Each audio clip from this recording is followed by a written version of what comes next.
The gates of Royal Lodge stand quiet. Tucked away within Windsor Great Park, the 30-room mansion appears serene.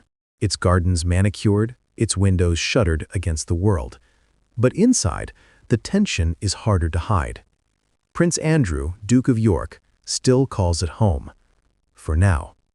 Once the Queen's favored son, now the monarchy's most controversial figure, Andrew lives in semi-exile, stripped of public duties, absent from official photographs, and rarely seen beyond the estate walls.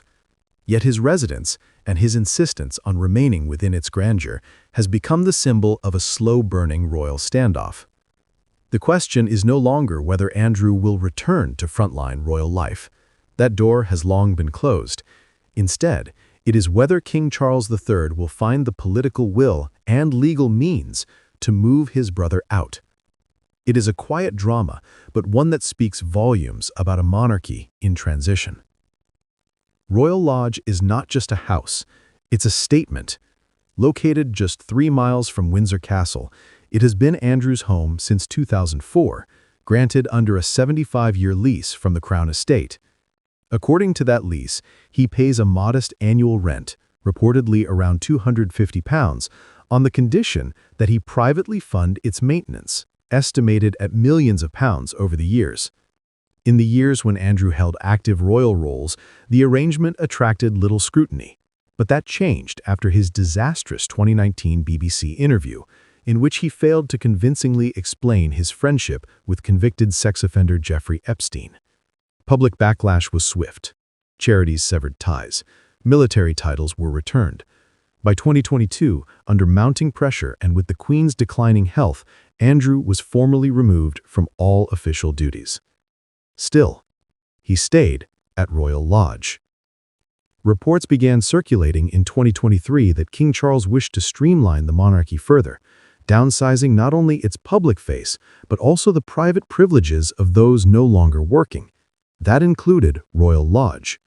Multiple media outlets suggested that Charles had encouraged Andrew to vacate and instead take up residence at Frogmore Cottage, the former home of Prince Harry and Meghan Markle. But Andrew refused, and under the terms of his lease, he had legal grounds to do so. Unless the Crown Estate takes formal action, a move that would almost certainly ignite a public feud, his right to remain stands. Behind the scenes, however, pressure has reportedly grown. This summer, a fresh wave of scandal reignited scrutiny. Old emails from Sarah Ferguson, the Duchess of York and Andrew's ex-wife, resurfaced in which she praised Epstein as a supreme friend. Though the emails dated back to 2011, their reappearance in the public eye caused several of her current charities to sever ties. It was a reputational blow, not just to Ferguson, but to the family orbit she remains closely attached to. Though divorced since 1996, she still lives at Royal Lodge with Andrew. Their continued cohabitation has long puzzled the public and the press, especially in light of Andrew's fall of grace. Now, some commentators argue that her renewed controversy is only making the Duke's position less tenable. And yet, no public action has been taken. Officially, the palace remains silent. There has been no confirmation of eviction plans, no legal filings, no formal requests. But in royal circles, silence does not equal inaction. Sources close to the family suggest that Charles is deeply frustrated with the optics, his brother living in luxury while cut off from duty, defended by an ex-wife under fresh fire. Royal insiders have hinted that while the king does not wish to provoke a public clash, he may be waiting for a financial opportunity or necessity to resolve the impasse. Andrew, reportedly struggling to maintain the estate's upkeep since losing his public funding, may eventually be forced to downsize voluntarily. There is also the matter of succession optics. Prince William and Princess Catherine are understood to be moving toward a more prominent role, with growing influence on long-term royal planning. For them, the ongoing presence of scandal-tinged figures like Andrew represents a liability to the monarchy's future image, especially among younger generations.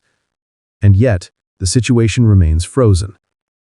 Observers note that the late Queen Elizabeth II remained fiercely loyal to Andrew even as his public standing collapsed. Her passing in 2022 marked a shift, not only in leadership, but in tone. Charles has signaled a preference for a tighter, more accountable institution, but pushing his brother out of a legally secured home risks backlash, not just from Andrew, but from loyalists who still see him as a wronged royal. For now, however, Royal Lodge stands as a quiet battleground. The curtains remain drawn, the cars come and go, and the man once dubbed Air Miles Andy leads a life largely unseen, largely unspoken of, but never forgotten by the public. Outside the palace, pressure continues to build. Polls show that Prince Andrew remains one of the least popular members of the royal family. Media scrutiny flares up with every new appearance. Even his brief attendance at family events is met with criticism, prompting some photographs to be carefully cropped or left unreleased. It's a portrait of royal limbo, neither exile nor restoration. A prince without a role, clinging to a residence that symbolizes everything the modern monarchy is trying to leave behind. Whether King Charles will act remains to be seen. The monarchy has weathered many crises, but its current strategy with Andrew, wait, silence, delay, may not hold forever. As younger royals take more visible roles, and as financial pressures mount within the Crown estate, the question of Royal Lodge will inevitably return. For now, however, the mansion remains in Andrew's hands. Its lease is legal, its halls are quiet, but its symbolism is growing louder by the day. What does it mean when a royal house becomes a burden, not a blessing? And how long can the monarchy afford to leave this one standing? If you found this investigation insightful, don't forget to like, subscribe, and join us here on Crownverse, where royal history lives on.